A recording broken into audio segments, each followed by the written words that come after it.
Okay, so great news for pregnant women. U.S. employers must accommodate abortions, birth control agency says. So, that's good to hear that not only do employers have to accept that, women who are pregnant are going to have to, go and have the baby. Things don't always turn out the way they should. So, and then there are women who, I know this is hard for some people to believe, but not all women want to get pregnant or they want to plan when they want to get pregnant. They're not just walking incubators. So, let us get to the article. Now, unlike my previous video on Thailand, which went all the way back to April 2nd, this is just 5 days ago. This is April 15th. So, it's something I missed, but not as badly as that last video. Anyway, enough rambling. U.S. employers' obligation to accommodate workers' pregnancies also extends to abortions and the use of contraception. The U.S. agency that enforces workplace discrimination laws said on Monday. The U.S. Equal Employment Opportunity Commission, or EEOC, unveiled a rule to implement the Pregnant Workers Fairness Act, a law that Congress passed with bipartisan support and the backing of major business groups in 2022. It always shocks me when I see bipartisan support on a bill that, sounds reasonable. Anyway. The law requires employers to alter job duties or give time off to workers with limitations related to pregnancy, childbirth, or related medical conditions. Which again makes sense because I know that the joke is that in the olden days women just, squatted, popped out a kid and kept working the fields. And that's possible that they were forced to do that and that nobody gave a crap that, about a woman's health because they probably saw giving birth no different than taking a crap. But this isn't the olden days, even though some people would like it to go back to that. And women do have complications due to pregnancy. They have complications due to childbirth. And even if there aren't any complications, not everybody's going to be able to bounce back and do everything they could do before they were pregnant or before they gave birth. And yeah, abortion is a part of that because it's a medical procedure. You're not going to just bounce back from that. So that makes perfect sense. The commissioner's rule, which was proposed last year, has drawn criticism from some Republicans, surprise, and religious groups who say the law's protections should not extend to workers who choose to have abortions or to take birth control. Right, because people who choose to have abortions just got up one day and said, you know what, I think I'm going to have an abortion. Not the way things work. Same thing with birth control. Not the way things work. Some people take birth control because, well, they don't want to get pregnant. Some people take it because their periods really suck. And, or some people take it, I don't know, for what other reasons there could be. Those are the two I'm aware of. I'm sure there's more. Let me start that sentence over. Who choose to take abortions or take birth control, or that if it does, religious employers should be eligible for an exemption. Of course, because religion should be free to treat people like crap. Because that's what their religion allows. Now, I get it that there is a separation of church and state. I understand. But, I don't know. It just doesn't sound like it's going to benefit those particular religions to not treat women remotely decently. All right. A group of Republicans in Congress suggested in comments to the EEOC that the lack of a religious exemption could form the basis of a legal challenge to the rule. Of course, because Republicans want religion to be the end-all be-all of everything. Whereas the EEOC wants, people to not die because their employer has zero empathy. So, yeah. So, Representative Virginia Foxx, a Republican from North Carolina, said on Monday the EEOC exceeded its authority by adopting the rule. Oh, I can't wait to find out this reason. The term abortion is not once mentioned in the law, Foxx said in a statement. Instead of following congressional intent, the Biden administration is using the regulatory process to advance radical policy goals.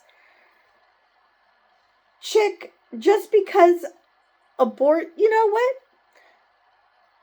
People who are religious who have a problem with trans people, who have a problem with abortion, excuse me, but point to me where in the Bible it mentions the word abortion, where it mentions anything about trans people, or gay people for that matter. It doesn't. It generally doesn't. So, why are you so hung up on the fact that abortion doesn't show up in the law? Because people can read between the lines. Other medical conditions. What the hell do you think an abortion is? Seriously. It's a medical procedure. So, yeah, it would fall under that. I'm not sure where you're getting this idea that abortion is exempt. Oh, right. They don't want to accept that abortion is more than just, getting a flu shot or something. But yet they try to claim that what a horrible death it is for the unborn child. But somehow for the woman, it's just the easiest thing imaginable. Like, going to the corner drugstore and getting cold medicine or something. Because these people are not consistent. The EEOC's 5 members are appointed by the president, but the agency functions independently from the White House. And since Republicans want to back a guy who doesn't want to have agencies be separate from himself, I can see why they're confused as to how things work. The rule will be formally published on Friday and will take effect 60 days later. I assume that means today, Friday, the 20th, because this was 5 days ago, as I said. So this should take place in 2 months. The law should take effect in 2 months. The 2022 law requires U.S. employers with 15 or more employees to provide reasonable accommodations to pregnant workers. Previously, federal law only required those accommodations if employers also gave them to employees with injuries or medical conditions. Well, why shouldn't they give them to other employees? I mean, that makes perfect sense. But yeah, they should give them to everybody, because why are we treating people like they're just commodities to be thrown away when they inconvenience you? That's not how humans work. I realize that there are a lot of big corporations that treat people like that, but probably shouldn't, because I realize AI is becoming a thing, but I'm pretty sure that it's not going to be the end all be all that you think it's going to be. The EEOC's rules list of accommodations that workers may seek includes limits on heavy lifting, which for pregnant people that makes perfect sense. Part-time work schedules, again, reasonable. Additional breaks to drink water and use restrooms, again, perfectly reasonable, even though water bottles exist. And I'm talking refillable water bottles. So taking water breaks, not as big of a deal, but being able to use the restroom, yeah.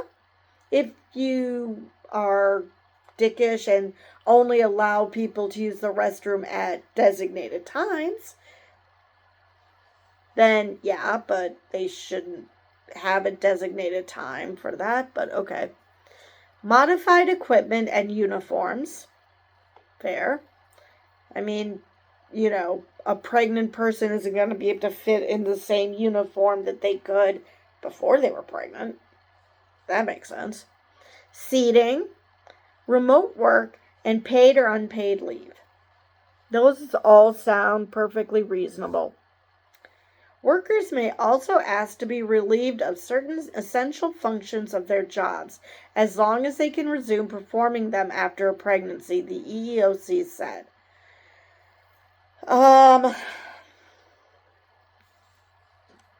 And, for the most part, they can.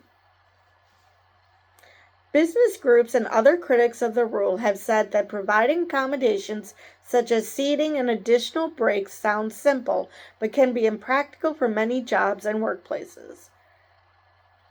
Yeah, I guess if you worked on an assembly line, I could see how that would be problematic, especially the horror stories I've heard from things like Amazon, where people have to pee in a frickin' bottle because they're not given bathroom breaks. I could see how that could be inconvenient for an employer, but here's an idea. How about not treating people like they're machines and giving them some dignity in the first place?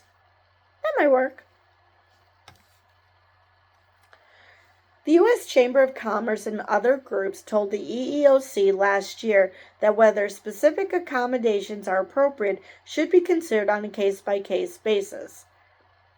Again, that sounds reasonable. Not all pregnant people need the same common accommodations because everybody's different.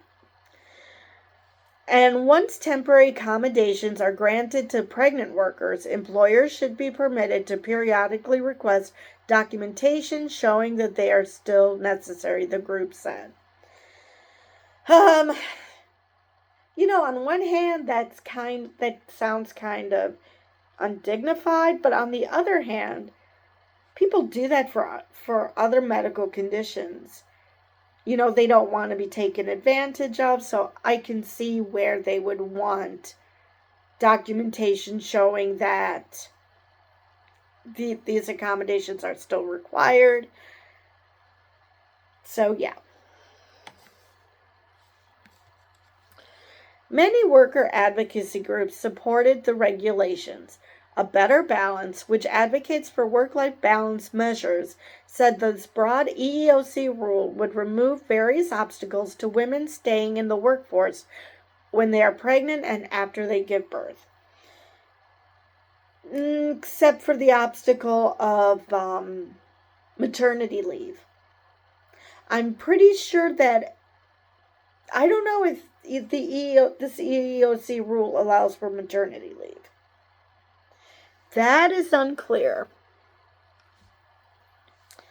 Today, with these final rules, we have achieved a huge step forward for women's economic security, maternal health, and the economy as a whole, the group's co-president, Dinah Bakst, said in a statement.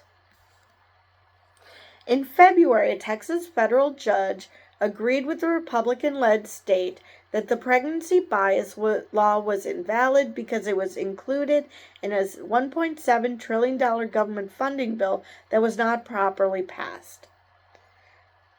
Okay, so it's a procedural thing. Why do I get the feeling that even if it wasn't a procedural thing, that they would still find objection to it? The judge blocked the EEOC from enforcing the rule against the state in its role as an employer. The commission in a March filing said it would comply with the ruling and did not indicate whether it would appeal. So,